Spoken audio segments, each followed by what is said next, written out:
And do you mind if we tape snippets of you? Yeah, by all means. Sure, by all okay. means. And post You can on- record and as post much on as you YouTube? want to, and I Okay, will make sure that gotcha. you have my information And post on YouTube, tagged. okay, all righty. Because I post on YouTube. We talk about who's in the room. This is me today. Well, that picture is not today. It's from a couple of years ago. But I chose that picture because that is my excited face. I'm excited to be here. I'm excited to be here because y'all are here, and just in case you didn't know it, you all are some of the most profound and brightest minds across our country. And I'm excited to be here today because what I know about being gifted is that it's cool for the most part, but it's really lonely. What I know about being talented is that it's very exciting when you're winning stuff, but when you're having to do life every single day, people see your gift but don't see what it costs to be who you are. And so what happens is you get a weekend like this where you're reminded that you're not the weird one for once. And that's why I'm excited, because I connect with where you're sitting, so much so that in 2010, this competition was in Kansas City, Missouri. Yours truly, Princeton Parker, had the opportunity to go and compete in the oratory category, and I won the gold medal that year. And so this is super huge for me to be present, to be standing with you all, to be sharing. So a little bit about me. I'm excited. I'm excited because I believe that you're going to get what you need today. So what I do, I get a chance to work for what I believe, all facts, no cap, is the most fantastic company on the planet, and that is the Walt Disney Company. My official title is I am a stage manager of food and beverage at Disney California Adventure Park. Anybody ever heard of Disney California Adventure? Great, okay, fantastic. Anybody ever been? Anybody ever been? Oh, I love it, I love it, I love it. Awesome.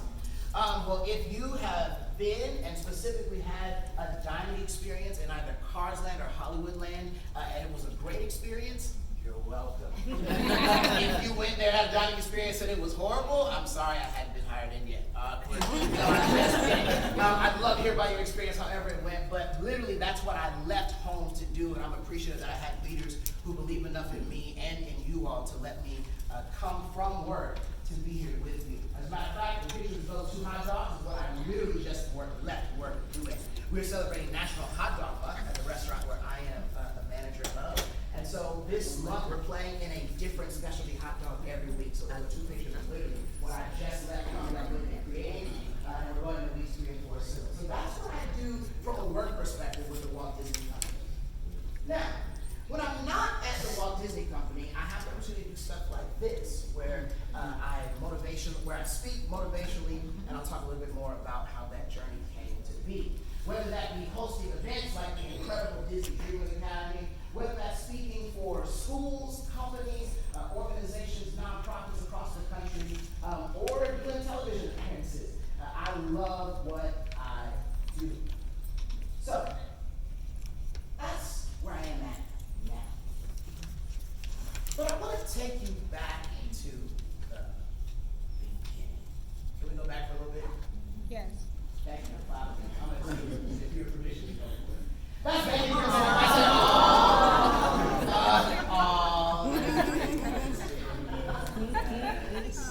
I know what you're thinking. Wow, he got cute over time. I did. Thank you so much. You're so kind.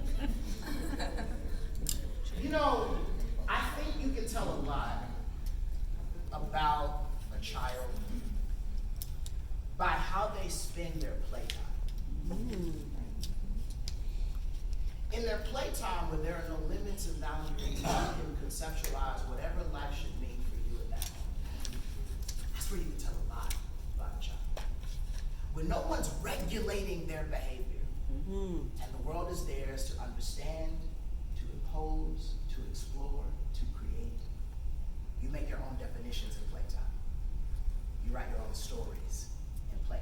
In playtime, the world is yours. Hashtag Nas. Anyway.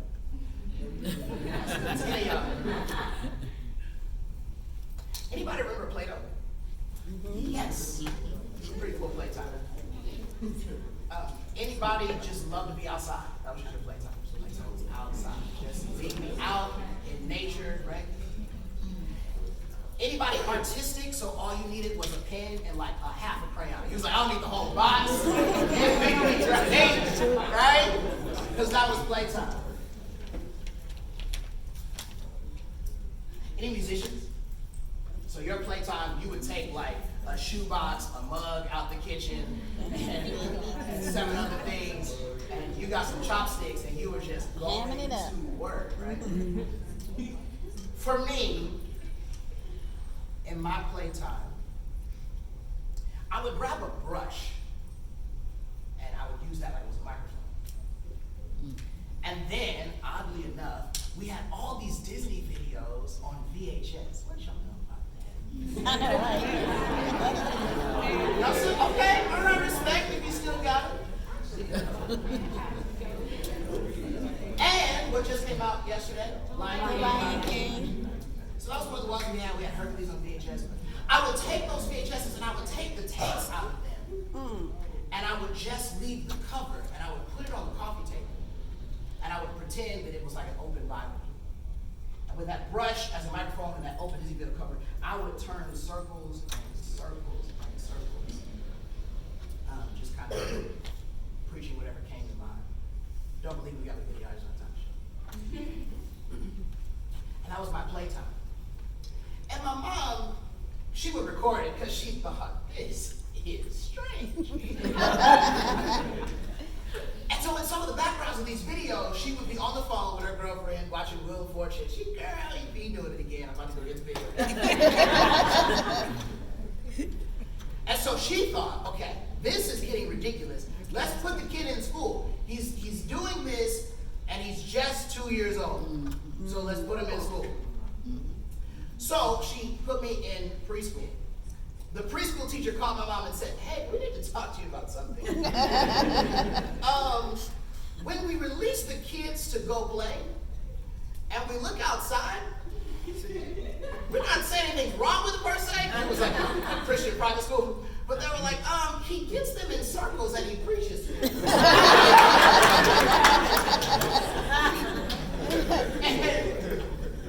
And I was like, oh God.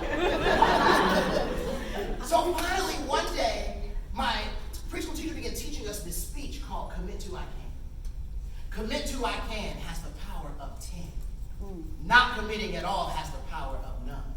Doing your best is a lawful measurement of success. Not trying at all couldn't be measured on any scale. Hope is the tool for a dreamer. Faith empowers the mind and heart. Yet hard work combined with all of the above will ensure that you have many, many levels of success. Anyway. She started teaching us that speech, and she sent a note on the parent saying, hey, make sure that your child knows this speech. Well, when I got home, I said, okay, let's work on this. But I already memorized the entire thing just from working on it in class. So my mom said, okay, let's stimulate this memory. So she started teaching me speeches. And my mom worked at politics at the time, and so I would say speeches at different political events. And then one day I was going to say a speech at a church. Somebody related to our family invited me to do one of these cute little speeches. By this time, I'm 4 years old. We got out of the car, and one of those strange moments again. I said, Mom, do I have to say what you told me to say? Or can I say what God told me to say? Now, she looked at me like any responsible parent with a look like, oh boy, you're 4.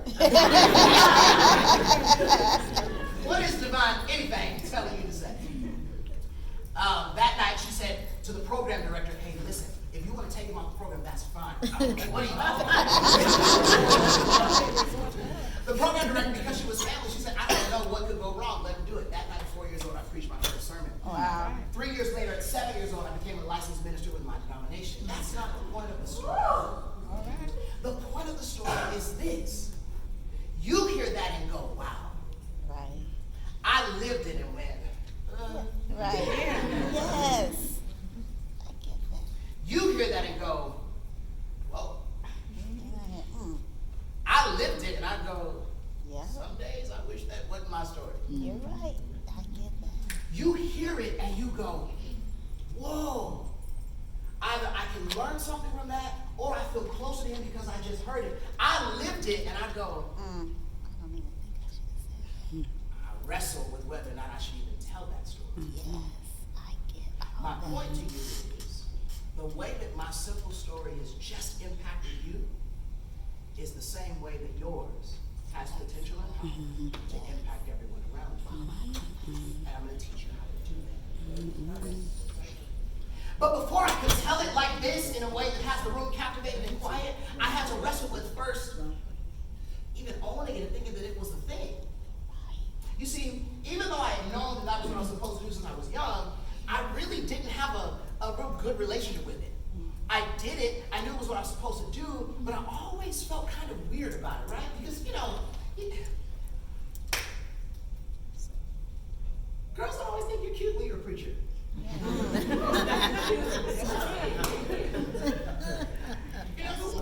I didn't always feel like the coolest guy in the room. Because I've been doing this since I was like 6. Like, the whole suiting game, that's just been me. But a lot of times what was cool in the spaces around me was, oh, you don't own a pair of jeans? And so I became comfortable with feeling like I love what I do, I just don't like my story. Because it makes me feel too weird, too different. So I'm in high school, I'm a senior in high school, I competed in AXO the year before. The year after, I applied for this program called Disney Dreamers Academy. I'm at this program called Disney Dreamers Academy. 4 days, all expense paid trip for me and a guardian. Of course, my mom went with me. My dad was like, have fun. I go to DDA for 4 days, right? The experience changed my life. I met my mentor there. Similar to what I described, that was the first place where I felt like, you know what? I'm not the weird one in the room.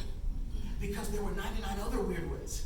And they were just as passionate, and they were just as driven, they were just as hopeful as I was. Some of my close friends to this day, one I was talking to before I was on my way here, she now owns her own PR agency out in Washington, D.C.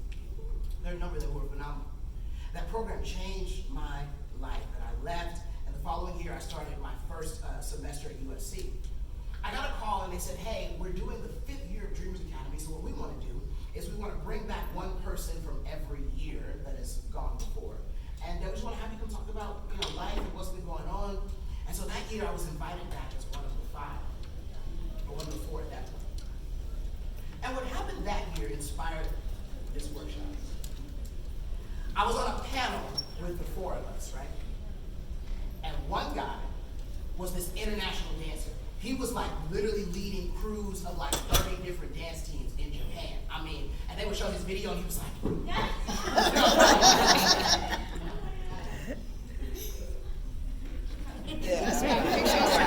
That's right.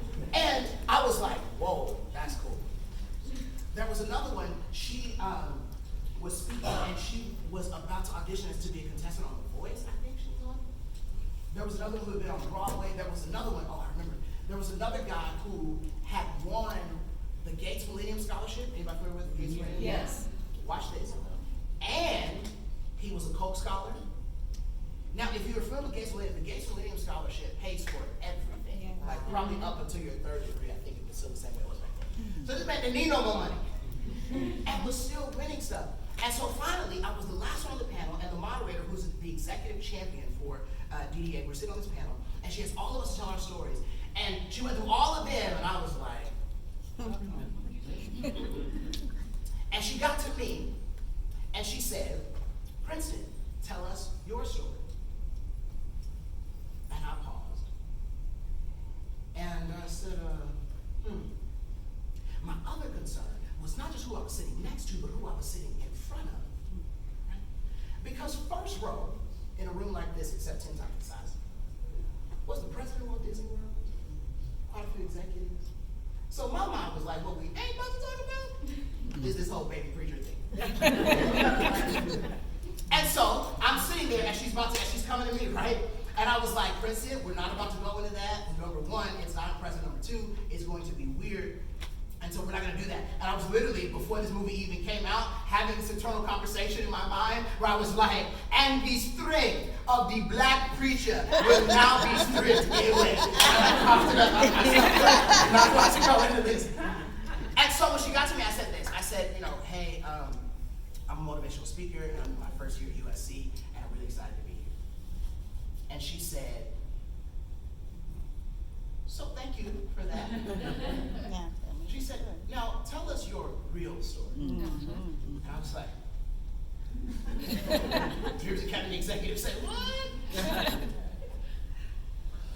And I paused, and with everything in me, for the first time in a setting like that, I told them what I just told you. In that moment, what was unleashed was a new trajectory for my career, for my life, because there were people who not only resonated with my story, but who saw how it could be potentially impactful in some arenas that I had never imagined before. I never thought that my story could allow me to be in a position where I am coming up with hot dog ideas and selling to thousands of people. But that is the power of a story. Now, this doesn't just begin with me, but our entire company is based on this principle. When you think of the Walt Disney Company, that's what you think of. You think of Disney Plus, which is coming later this summer, so if you've not thought about it, please subscribe. Marvel Studios, Fox Studios, you think about ESPN, you think about ABC, you think about our parks and resorts that exist across the globe. Have you ever just scratched your head at just how hugely impactful our company is? All the films, you think about all the TV shows, you think about all the parks and experiences, all the consumer products, but that's what we see, but that's not where this began. You know where that began? With a man named Walt Disney, who understood the power of story. Before we know him as animator, before we know him as business leader, before we know him as innovator, before we know him as ideator, before we know him as someone who changed history, he's a storyteller. He's someone who believes in the value and the power of stories. And before he believed in them for you and I, he believed in them for his little girls. And he loved storytelling so much that he began to play around with the idea of, I wonder what would happen, not just if I told my story, but I wonder what would happen if I created worlds for my story. I wonder what would happen if I could build a place where people could literally step out of themselves and into my story. Do you know that that's why Main Street USA at Disneyland and at Disney World is so impactful? Because it's built after Walt's story. Now here's something that's powerful. Before Walt takes you into fantasy, he lets you get to fantasy through his story first. Main Street USA is based on Walt's original town of Marceline, Missouri. So before you get to Fantasyland, before you get to Tomorrowland, before you get to New Orleans Critter Country, if you're at Disneyland specifically, you start because Walt understands that the place where we connect first is in my story, because in some of my story, you might see some of your own. And now that we've connected through my story, now let me take you to stories imagined. Does that make sense? Yeah. Walt's story and his love for storytelling is what gets us to that. So that's like a garden, right? That's an offshoot. Some now, 64 plus years later, we just celebrated Disneyland's 64th birthday, I think it was, a couple days ago. And so this is where it begins, right? It grows into this seed, it grows into this forest, but it starts as the seed of stories. If you're taking notes, I want you to begin here. Your story is a seed. Write that down. I want you to take notes. If you have paper and pen, you take notes on your phone, or you take notes. We're going to begin our teaching practice here. Your story is a seed. Your story is a seed. Okay? For the next 30 minutes, I'm going to take you into a little bit about how. How do we do this? What happens now? Okay? Your story is a seed. Should you steward your story and storytelling correctly, it could lead into something that looks like a garden. My question today is, what's in your story? What could possibly grow out of you telling your story? Out of you owning your story?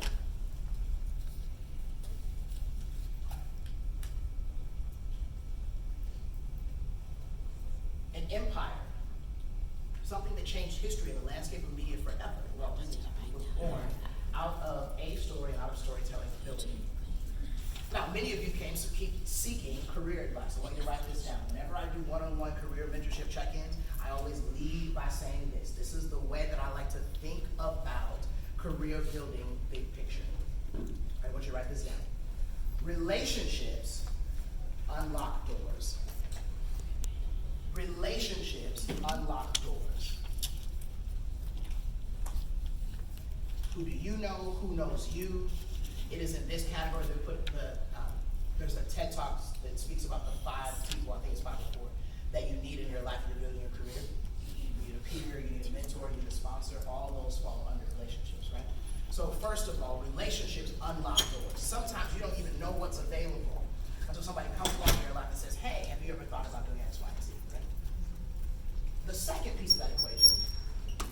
is that relationships unlock doors. Your experience or your talent gets you in the door. Relationships will expose and unlock doors. 2, your experience and your talent gets you in the door. Relationships can unlock the door, but you have to show up and steward that responsibility very well to get in the door. Third thing, write this down. Character keeps you in the room.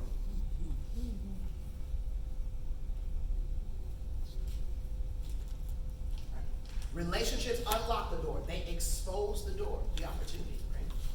It's part of why you came to this session. Like, maybe I can meet somebody who knows something about how I can start to prepare for my career. Relationships unlock the door. Your talent and or your experience gets you in the door.